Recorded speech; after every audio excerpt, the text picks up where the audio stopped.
All right. So, months of viewership. This is traditionally and generally true. It's not going to be true for all channels.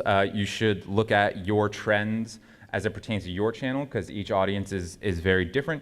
But essentially what we see is viewership is typically the highest in Q1, which is January through March, and in Q3, which is July, August, and September. In September, it's actually the lowest month. July and August tend to make up for it. And the reason why September and also May are the lowest months is because they're transitional months for the general YouTube audience, right? In May, and also US, in May, kids are graduating, they're transitioning into summer, they're beginning to go on vacations, sporting events take place, so there's just a lot going on in their lives and they don't have the same amount of free time to watch YouTube videos. And the same exact thing happens in September.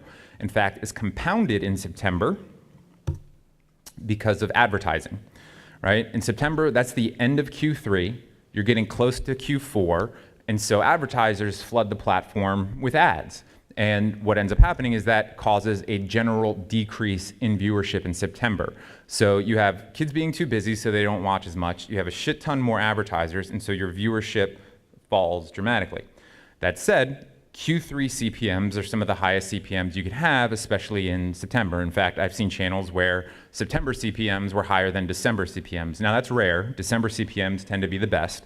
But what we see is CPMs corresponding with traditional ad buying cycles, right? So January is always going to be the worst month because everyone has just spent all their money in Q4 for the most part.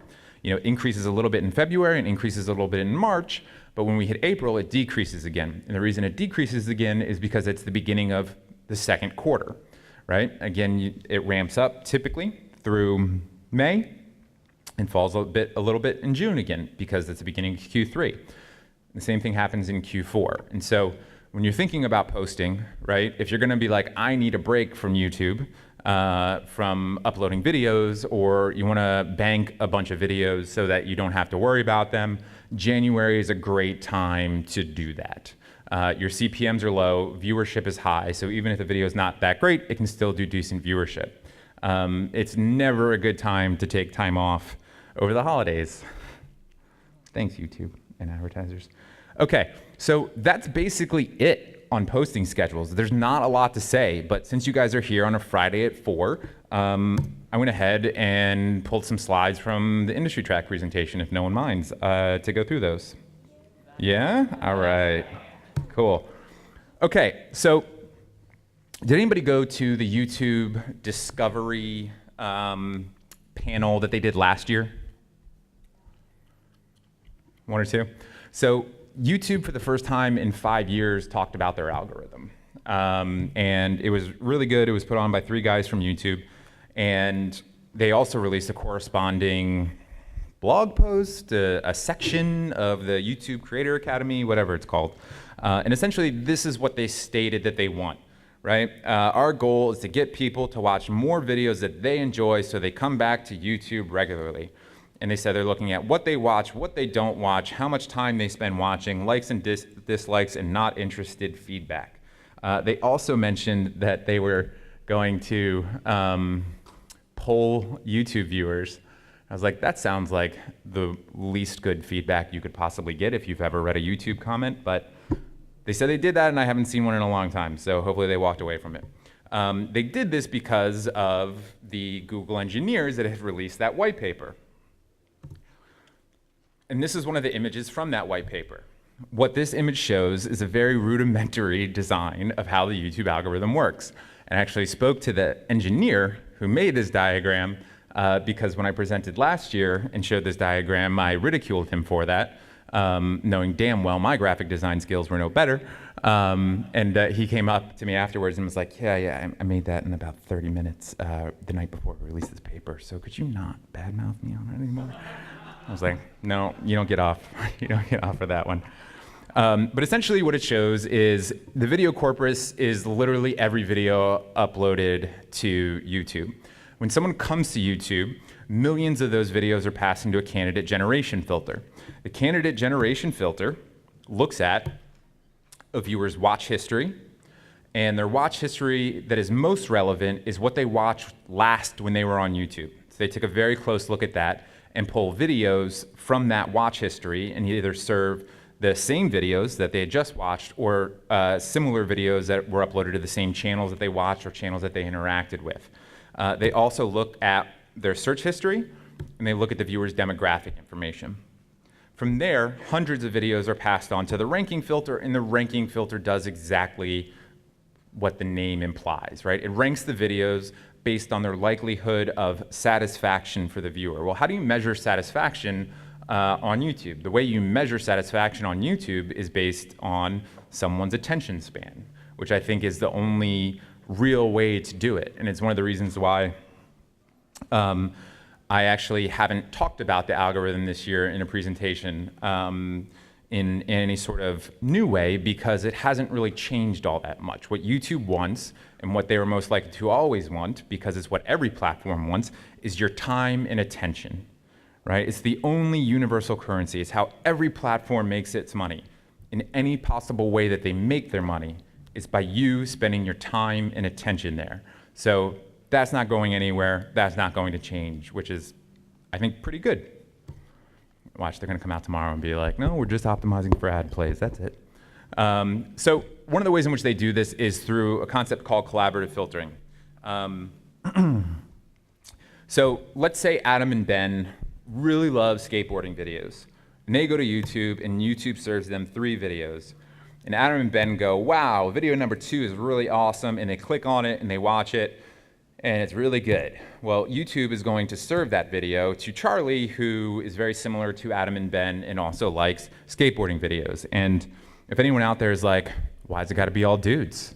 There's some chicks that like skateboarding videos. I'm sorry, when I made this, I just said A, B, C, and those were the first names that popped into my head. Maybe Charlie's a girl.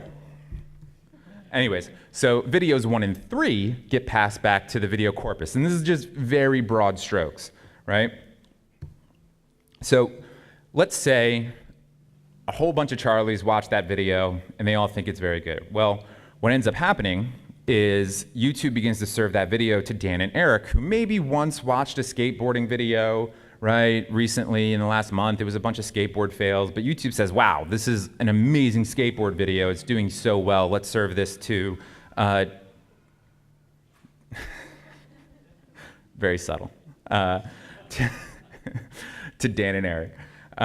So the reverse of that is true as well, right? So if Adam and Ben are your subscribers and YouTube serves them 3 videos and they say, I don't really want to click on that video, well, those other videos get served to Charlie and your video goes back to the video corpus, never to be seen again. All right, so the last kind of thing that exemplifies the algorithm can be boiled down to individual video posts. So let's say hypothetically, this is just about everyone who's watched one of your videos in the last 2 to 3 months, right? Because we know YouTube bases a lot of its serving decisions on a viewer's watch history, right? And they really don't go back all that far because on average, when someone goes to YouTube, they're watching hundreds of videos, right? So to go through all of that months and months and months back, that's a shit ton of data. So anyways, let's say it's about 2 months, right? So that's your total potential audience. And your average upload is probably doing somewhere in the range of 5 to 10% of that, right? So you post a video and it does a little bit better than your average, right? Well, what YouTube does is kind of the same thing that Facebook does in their newsfeed, right? They say, wow, this video is really popular amongst these people who have enjoyed this channel's content before.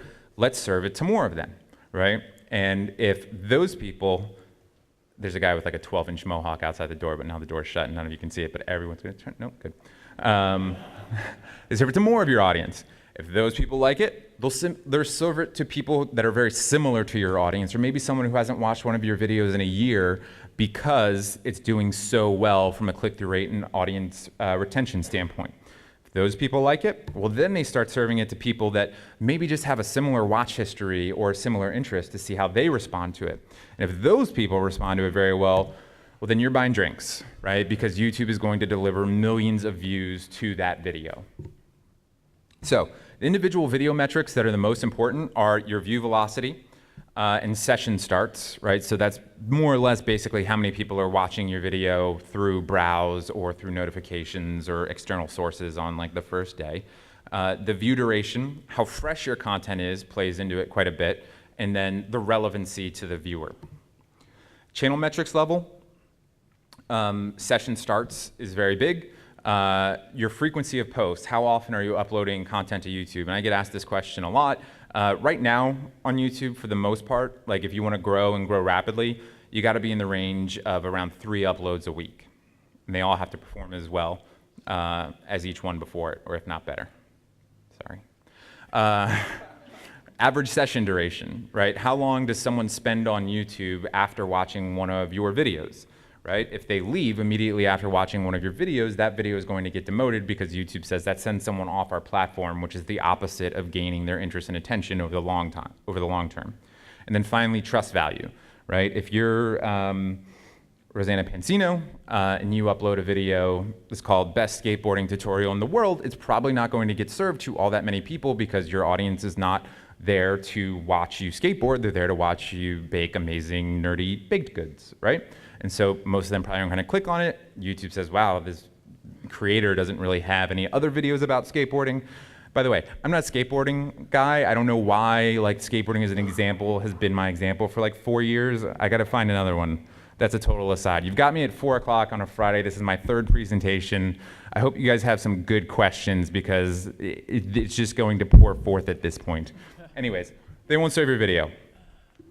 Cracking YouTube in 2017, this is what we found. It's still true. Channels doing 20 million monthly views on average posted 115 videos over 6 months. And you can see that the monthly view ranges decreased, and so did the number of videos that they posted. We found the sweet spot for video length is 7 to 16 minutes. The even sweeter spot is between like 10 and 12, 10 and 13. What this graph shows is each line is a different set of days, and it represents 70,000 videos and 1,100 channels is what we looked at. So that first blue line is the average of first day views for videos that were of a certain video duration. Red is 2 days, white is 7 days, and yellow is 30 days. And you can see that there's a very clear area between 7 and 16 minutes where they had the best first, second, and 7 days. When you get out to 30 days, it gets a little bit more separated, and a lot of those videos have different aspects and attributes to them that YouTube's able to quantify over time, but certainly the first 7 days are highly influenced by the duration of the video. We saw the same thing with average view duration.